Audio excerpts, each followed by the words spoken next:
You're watching PowerNation. Okay, so what are we gonna do? Well, we can do a 5-3 or 6-0, or we just flip for it. Let's flip for it. Okay, heads 5-3, tails 6-0. Okay, never mind, we're doing a 6-0. Of course we are.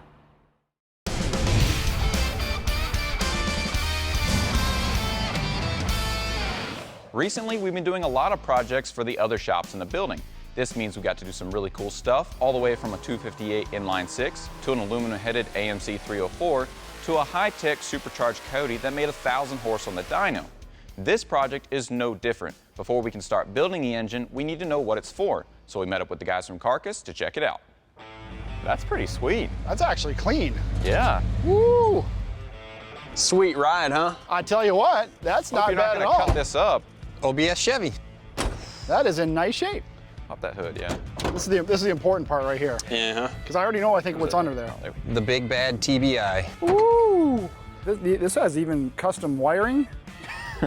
But if it runs and it came in here under its own power, that's a huge deal. You drove it in, not pushed it. You drove it in, yeah. We drove it here about 200 miles, right, Jimmy? Oh, wow. Yeah. Roughly that. It's impressive, actually. Yeah. So this is going to be a pro touring truck. That's kind of the hot thing right now, it seems like. There's a lot of outlets that you can go to compete, and we want to make this thing stick to the ground and go as fast as it can doing it. Okay. And again, it's going to be a driver, too. The plan is to drive it where we go. Okay. So you're talking like autocross stuff? Yeah. Pretty much. Okay. Hammer on it. Yeah, hammer on Come it. back. So. And you want to use this? No, that's where you guys come in. Okay. Yeah. Okay. What do you want to use then? Well, you know, we've talked about this a lot, and the easiest route for us to go, and the easiest way, I think, for us to build some power is to just put an LS in it. How much you guys trying to make? We really haven't talked too much about that, have we? Yeah, no, I mean, I think 500 to 600 range would be pretty much perfect. I don't think that's a problem. Yeah, we can make that happen. So Yeah. Ooh, yeah. I'm just impressed in how nice this thing is. The LS platform is the new standard of high performance for us gearheads, so that's why we will be using an iron block 6-liter for our foundation, because you can't go wrong. 4-bolt mains that are cross-bolted, which will get ARP studs. Also, the block has a 4-inch bore, and it is so rigid that it'll take just about any power we want to throw at it.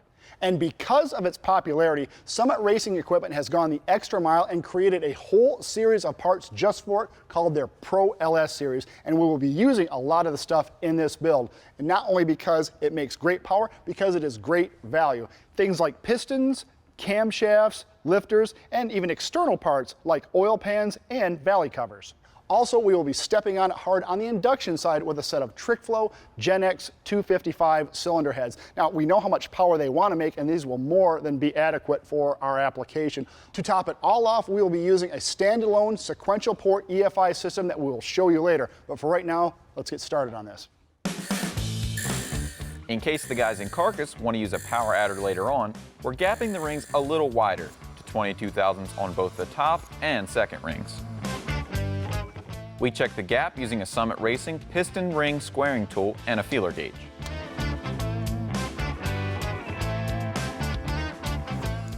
We'll number all the rods and caps to make sure they don't get mixed up. Later, they'll get a final cleaning in the jet washer to remove any metal shavings. One of the reasons, among many, that the LS will make such good power in stock form is because of the design of the cylinder head. This is a 317 casting, which is common on truck stuff, like an LQ4 or an LQ9. It has roughly a 210cc intake runner, and it has a 2-inch intake valve. What is interesting is this cylinder head will flow as much as an old school aftermarket Chevy head back in the day. And if you wanted to make good power back then, you needed flow. Well, these are good enough. Well, they will make good power without doing much to the rest of the engine. We are not going to use these for our application, but I wanted to throw them up on the Superflow SF750 to show you how they flow. We check the flow in 100 thousandths increments of lift and at 28 inches of water to see how many cubic feet per minute the port flows. Even though this is a stock cylinder head, it has the potential to make great power in budget-friendly street builds. Lift is increased until either the head stops flowing air or we run out of lift travel. Even at 800 thousandths lift, this stock 317 casting didn't go turbulent or level off, flowing 262 CFM. Now the TrickFlow Gen X 255 gets bolted down and ran through its paces. It has a 165 intake valve and a 255cc port. The benefits of a purpose-built, fully CNC'd cylinder head are immediately evident with the increased flow. At 700 thousandths lift, the heads flow an astounding 385 CFM. Coming up, forged internals, high-flowing heads, and sequential port fuel injection give our engine what it needs to succeed in the dyno cell. Before you start building your dream engine, there are a few things that you need to figure out about it, and that will involve some calculations, and that can be very intimidating if you've never done it before. Summit Racing has some great online calculators for us DIYers that will help you get started. They have an excellent calculator and tool section on their website that will help you figure out some critical things, like your compression ratio, parts for stroker combinations, even gear selection, or if it gets really technical, camshafts. In their On All Cylinders blog, there is a library of technical articles and questions that have been answered by Summit's technical experts. Or if you like to still go old school, there is a great selection of engine building DVDs, tuning DVDs, and books to check out. With all of that technical resource available, you will have everything you need to get your project off the ground. I really love elevator jokes. Do you have any good ones? You know why? They work on so many different levels. The build begins with a Summit Racing Pro Ls Crankshaft. It's a forged 4340 piece with a 4-inch stroke and a welded 58-tooth reluctor wheel. It was balanced by our favorite go-to machine shop in Nashville, Shacklet Automotive Machine. The main caps are tapped into place, and the ARP fasteners are torqued in sequence to 60 pound-feet on the inner studs, 50 on the outer, and 20 pound-feet on the cross bolts. The camshaft is also part of the Summit Racing Pro LS line. It's a hydraulic roller with 234 degrees of duration at 50 thousandths lift on the intake and 248 degrees on the exhaust. Lobe separation angle is 114 degrees. Lift at the valve with a 1.7 ratio rocker will be 625 thousandths on the intake and 605 thousandths on the exhaust. The stock retainer plate is bolted down with ARP fasteners. Next, we'll install a Summit Racing Billet double roller timing set. It's temporarily cinched down so we can degree the cam. We chose Summit Racing's 4032 forged pistons. They have a 1.5, 1.5, 3mm ring pack and a flat top with 3.3 cc valve reliefs. These are quality forging with coated skirts and an incredible value, under $400 for a set. Once the pistons are hung, we install a Total Seal gas-ported ring set. The top ring is machined to allow combustion gases to force the ring outwards, which improves ring seal. After installing the number 1 piston, the cam is degreed. We put the intake center line on 114.75 degrees. Now, the rest of the rod and piston assemblies drop in, using a Total Seal adjustable ring compressor. Once the short block is completed, we'll lay down a base coat of gloss black, followed by our customer's choice, universal gold. With our 406 short block all wrapped up, it's time to focus on the top side of it. After we put in a brand new set of hydraulic roller lifters, we're going to bolt up our TrickFlow Gen X 255 heads. Now, you've seen how much they flow on the flow bench. Big flow means big power, and here are a few more details about them. They have a 2 165 intake valve, 1 600 exhaust, and they are housed in a fully CNC'd 69cc chamber. They are set up with titanium retainers and hydraulic roller springs for our application. Now, everything combined with a piston 6 thousandths out of the hole and a 51 thousandths thick gasket, we have a calculated compression ratio of 11.16 to 1. Before the heads go on, we'll install new Summit Racing hydraulic roller lifters. The gaskets are an MLS style with a 4055 bore and a 51 thousandths compressed thickness.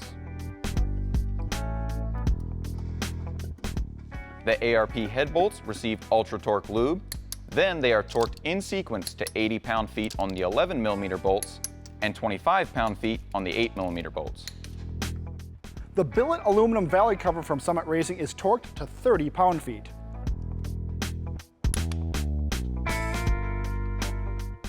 The Summit Racing timing cover is next, followed by their SFI-approved Bracket Racer Harmonic damper. Finishing off the bottom end is a Summit Racing Pro LS cast aluminum oil pan kit.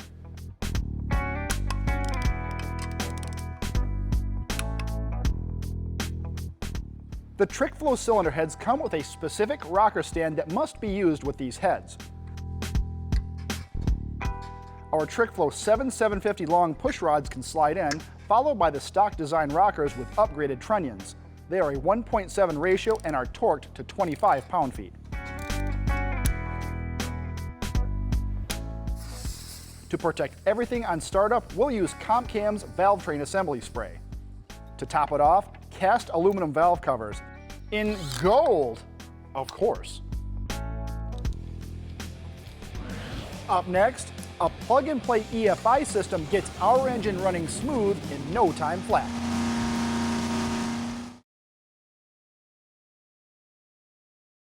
When it comes to fuel injection on an LS swap, there's simply no reason to mess around finding a stock ECU and cutting up a harness in order to make it work. We've ran Fitech systems before with great results, and their Ultimate LS Master Kits have pretty much everything you need to get your LS running with sequential port fuel injection. These kits come in many different configurations depending on your application, with different power levels and port styles available. Our kit has a fabricated sheet metal intake for an LS3, a matching 102mm throttle body, a complete wiring harness including 2 oxygen sensors, 55-pound injectors, and a full set of Fitech's LS smart coils. And for when it gets installed in the vehicle, the kit also comes with a 340 liter per hour universal in-tank fuel pump and a 30 to 70 psi pressure regulator. The best part about these kits is that the ECU is self-tuning, and any tune-up changes can be made on the fly with the touchscreen controller. This intake comes with a nice black protective finish, but for our engine, we want gold. Want some help with that? What the heck? The Fitech EFI smart coils bolt right on the valve covers. Next, a Hardline steam vent kit we got from Summit Racing. Before installation, we fully assembled the intake with the throttle body, fuel rails, and injectors. The bolts are torqued in sequence to 106 pound-inches. The Carcass guys plan to run shorty headers on their truck, so we'll run them on the dyno cell as well. These have a 1 7/8 tube and a 3-inch collector. Watch out for your hose.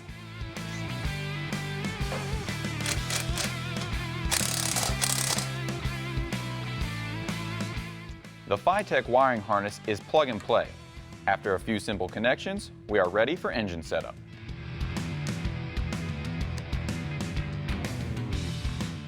So one of the last things we need to do before we fire up our LS is go into the handheld, and we're going to go to right cal to ECU, and this will basically tell the ECU what kind of engine it's working with. So we're going to choose a 58 tooth LS, and the transmission doesn't matter as much for us because obviously we're on the dyno. So we're going to send that to the ECU.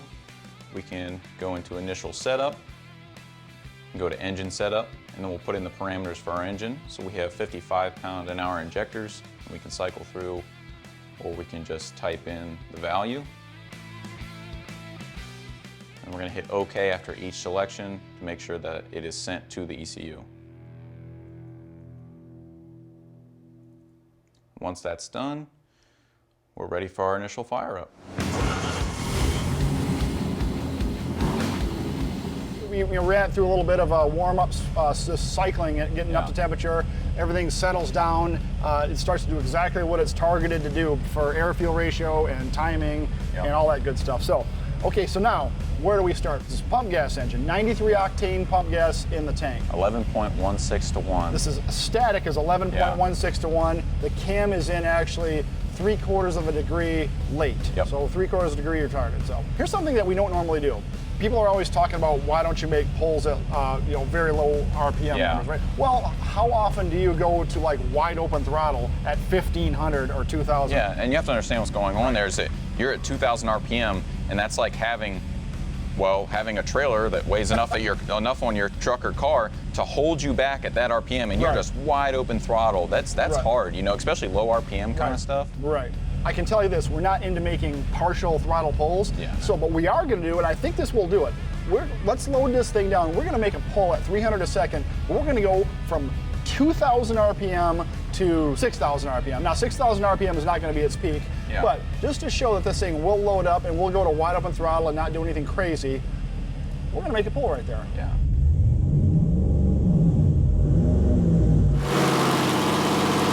Look at that. Oh, yeah. Loader right down there.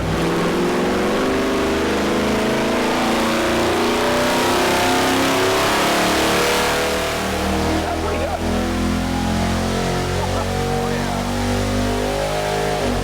Oh, It broke 500 yeah. pound-feet. Nice. Yeah. Now that's a super long pull and the chamber's really hot because we're at operating temp, but 501 pound-feet and bad. 548 horse. It made 500 pound-feet. Is that 52? At 5,200, Yeah.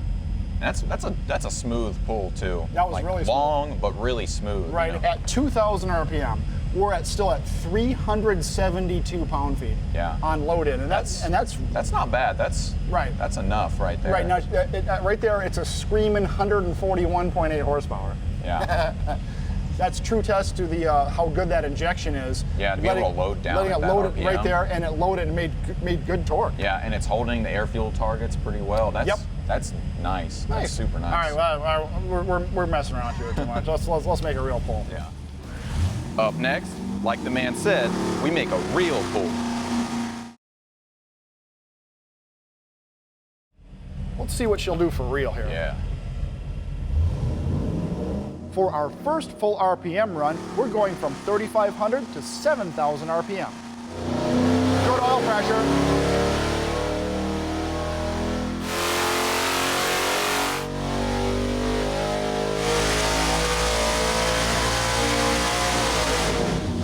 Nice. Okay, that's good. That's not bad. Yeah, 578.9. Yeah.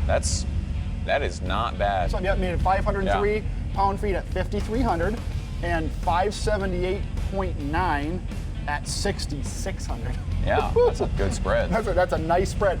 That's 28 degrees of timing in it. We could try sneaking a little timing in it to see if it did anything. We'll tell you what. Let's put a degree of timing in it right now, and then we'll fetzer with the fuel maybe after that. But we're not going to beat this thing to death. No, I mean already it's a really nice engine. Oh no, already we're really nice. I think they wanted like 500. Yeah. So. And this is good. Awesome, this is good for a pump gas engine. Yeah, and this is not. I mean, relatively, it's not an expensive engine either. I mean, there's crate engines out there like same kind of combinations that are a little bit more than what we have in this. Absolutely. And this is good power for the price range. Yes, so. I believe so. Okay, go Sweet. Just to say we've done it, go stick a degree of timing in it. All right, cool.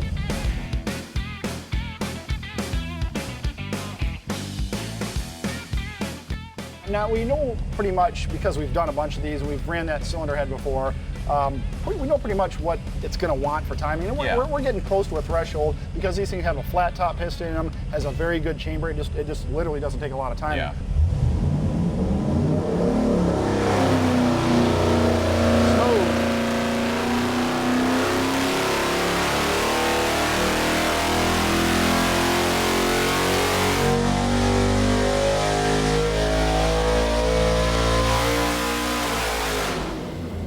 Okay. Yeah. A little bit on torque. Tiny bit. 504.9 pound-feet of torque, and made an 82, 582.6.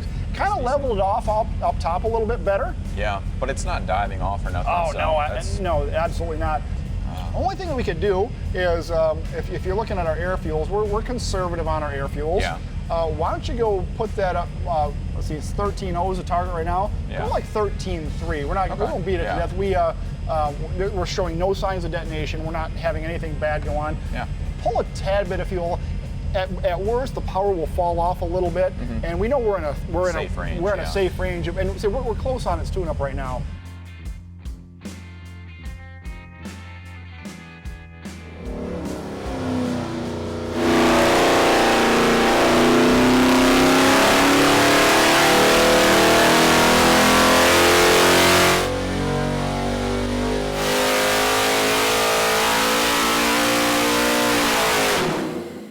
Okay, 85 and made 505 for torque. So hey, I'm going to shut her down.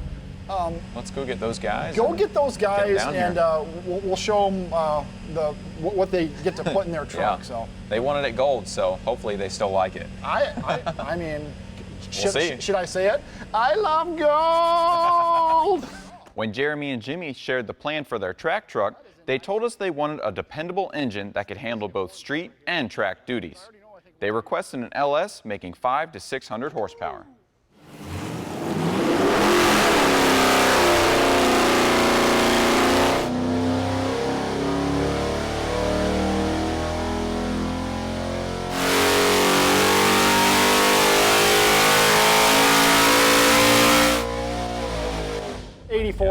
And 11. That's the heat right there, man. Yeah. Yeah, we're excited. Yeah, it's dead consistent, dead reliable. It's ready. I mean, it's ready for you guys can take it. And the best part about this, you know, we used a lot of Summit's Pro LS stuff in it. Yeah. And like the piston was very, very economical for a forged piston. It's got a nice crankshaft in it. It's got a bunch of nice parts in it. This nice thing about it, you can bolt these things together and make that kind of power without any problem at all. Yeah. So it's just easy power. it's easy power. Yeah, good injection, good heads, good internals. Yeah. And I mean, that's good horsepower. We're gonna give it the once over and make sure everything looks good. We'll have it down to you once we get it off the dyno. Awesome. Appreciate great, it, guys. guys. All right. No problem. For more information on anything you've seen today, visit PowerNationTV.com.